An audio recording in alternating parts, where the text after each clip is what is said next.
देखो आज का स्ट्रक्चर क्या है, यहाँ पे सबसे पहले क्या लिखा हुआ है, समवन। समवन के बाद क्या लिखा है, इज लिखा है। ठीक है, इज के बाद क्या लिखा है, V4। V4 का मतलब क्या होता है, वर्ब की फोर्थ फॉर्म। ठीक है, जिसमें वर्ब के साथ अगर ING लग जाए तो उसे क्या बोलेंगे, क्या बोलेंगे, वर्ब की फोर्थ फॉर्म। इसके बाद ऑब्जेक्ट। ऑब्जेक्ट का मतलब हो गया कोई अन्य वर्ड। ठीक है, जैसे मैं यहाँ पे एक सेंटेंस लिखता हूं, मैं 1 नंबर में,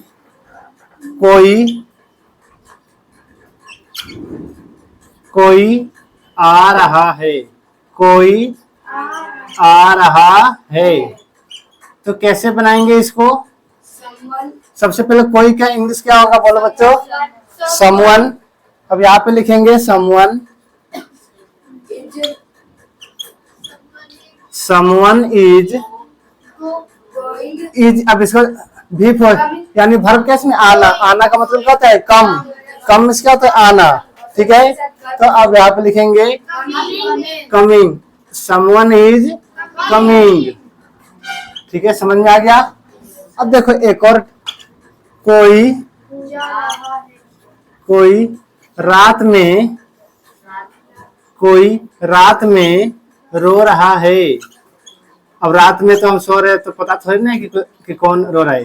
तो रात में कोई रात में रो रहा है, कैसे बनाएंगे, देखो समवन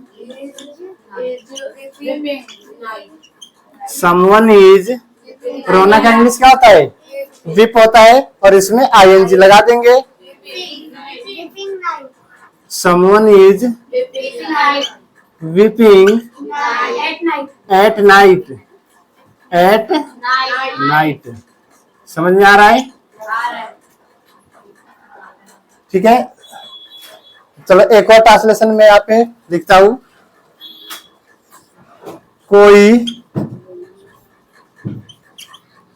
कोई मुझे, हाँ मेरे मन की बात समझ गई, कोई मुझे देख रहा है, कोई मुझे देख रहा है। कैसे बनाएंगे, सबसे पहले बोलो, someone is looking, LOOK looking me, means क्या होता है, मुझे। ठीक है, एक और ट्रांसलेशन बताता हूँ, लास्ट है। ठीक है, इसके बाद एक और ट्रांसलेशन, कोई मुझे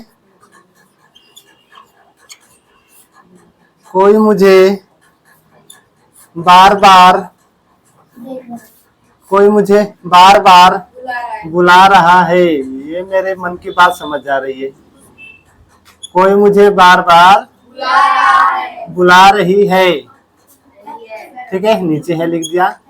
बोलो कोई का इंग्लिश क्या होगा, someone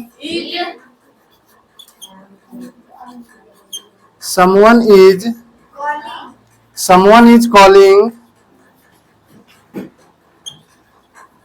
किसे बुला रहा है, मुझे। तो क्या होगा, मी कॉलिंग मी।